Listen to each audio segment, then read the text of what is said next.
ఇది ఒక పెద్ద ఫెయిల్యూర్ స్టోరీ. మీరు వరదల్ని చూస్తూ ఉన్నారు, వరద కష్టాలని చూస్తూ ఉన్నారు, కానీ పరిపాలనలో డొల్లతనం కూడా మనల్ని ఇవాళ ఆశ్చర్యపరుస్తోంది. మొత్తం ఈ క్రమం చూస్తే విజయవాడ ముంపునకు సంబంధించి ఒక deputy executive engineer Madhav Nayak అని ఆయన, మేము 20 గంటల ముందే అలర్ట్ ఇచ్చాము, వెలగలేరు దగ్గర ఆ ఏదైతే రెగ్యులేటర్ ఉందో దాని గేట్లు ఎత్తుతాం అని మేము అధికారులకి సమాచారం ఇచ్చాము, రెవెన్యూ అధికారులకి సమాచారం ఇచ్చామని ఆయన చెప్తా ఉన్నారు. కలెక్టర్, జిల్లా కలెక్టర్ ఆమె ఏం చెప్తా ఉన్నారంటే, మేము ఎలర్ట్గా లేము, మాకే అలర్ట్ లేదు. 15,000 క్యూసెక్ల కెపాసిటీ కలిగిన బుడమేరులో 40,000 క్యూసెక్లు వస్తే ఒక్కసారిగా అర్థం కాని పరిస్థితి ఏర్పడింది అన్నట్టుగా ఆమె చెప్పారు. ఇక రెవెన్యూ ప్రిన్సిపల్ సెక్రటరీ సిసోడియా గారు అయితే ఈ ప్రభుత్వ ఆలోచనని చాలా స్పష్టంగా చెప్పడం జరిగింది. ఆయన ఏం చెప్తా ఉన్నారు, మాకు అలర్ట్ వచ్చింది కానీ 2 లక్షల మందిని తరలించడం సాధ్యం కాదు, ఇంతకుముందు అనుభవాల్లో కూడా ప్రజల్ని తరలించాలంటే ఎవరు రారు అంటారు. అసలు మీరు చేసిన ప్రయత్నం ఏది అంటే ఇక్కడే మీకు అర్థమైపోతుంది ప్రభుత్వానికి తెలిసి దీన్ని గాలికి వదిలేశారు అని. 28వ తేదీన అలర్ట్ వచ్చినప్పుడు ముఖ్యమంత్రి గారు వరద ప్రభావం లేదా వర్షాలు, భారీ వర్షాలు రాబోతున్నాయని కానీ ఈ ప్రభావం ఎలా ఉండబోతుందని కానీ ఒక్క రివ్యూ అయినా చేశారా? కనీసం 28ని క్యాబినెట్ కూడా జరిగినట్టుంది. ఆ క్యాబినెట్ లో ఏ విధంగా దీన్ని ఎదుర్కోవాలనే విషయం మీద కానీ ఇంకా ఇతర దీనికి సంబంధిత అంశాల మీద కానీ చర్చించారా, సమీక్ష చేశారా?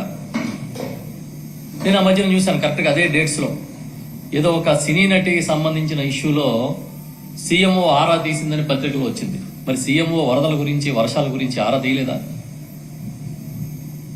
ఏం చర్చించలేదా? ఇది పెద్ద విషయం కాదనుకున్నారా?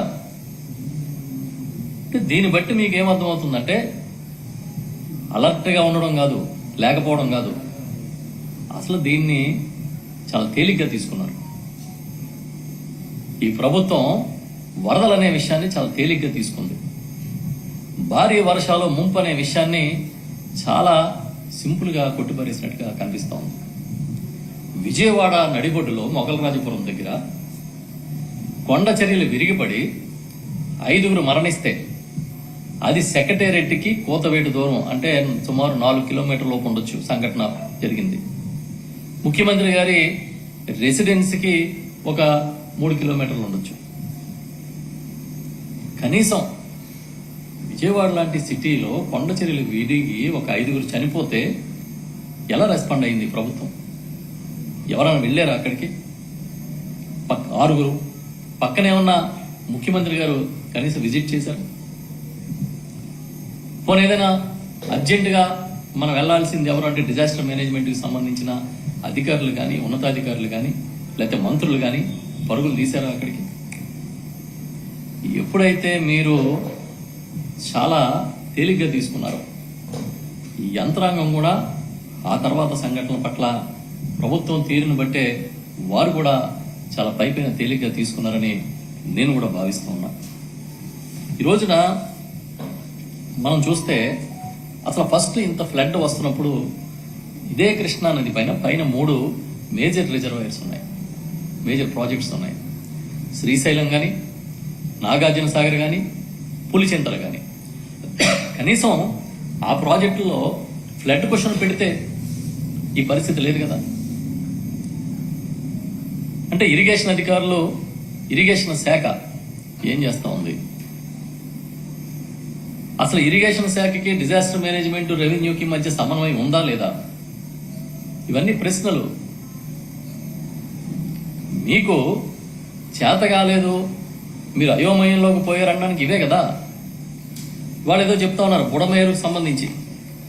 నేను అడుగుతా ఉన్నా, అసలు బుడమేరు మోడర్నైజేషన్ 2014-19 మధ్య చంద్రబాబు నాయుడు గారు ముఖ్యమంత్రిగా ఉండగా మీరు చేస్తానంటే ఎవరన్నా అడ్డుకున్నారా? చేయొద్దని చెప్పారా? మొట్టమొదటి బుడమేరు మోడర్నైజేషన్ ఎవరు టేకప్ చేశారు ఫస్ట్ బిగినింగ్ లో?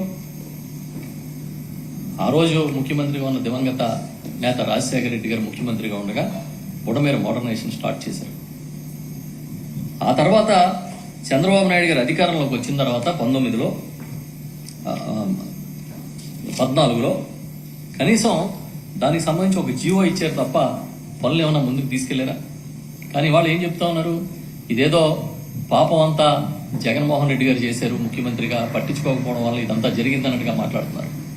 నేను అడుగుతా ఉన్నా, 2014-19 మధ్య బుడమేరు ఆధునీకరించి మీరు కరెక్ట్గా వాటర్ అంతా డిశ్చార్జ్ అయ్యే మోడర్నైజేషన్ చేస్తానంటే మీకు అడ్డుపడింది ఎవరన్నా ఉన్నారా అని అడుగుతున్నాం. కొత్తగా మొట్టమొదటిసారి మీరు అధికారంలోకి వచ్చినట్టుగా, గతంలో ఎప్పుడు అధికారం తెలియనట్టుగా కొత్త మాటలన్నీ మాట్లాడుతూ ఉన్నారు. 4 సార్లు ముఖ్యమంత్రి అయిన చంద్రబాబు నాయుడికి దీనితో పెద్ద సంబంధం లేనట్టు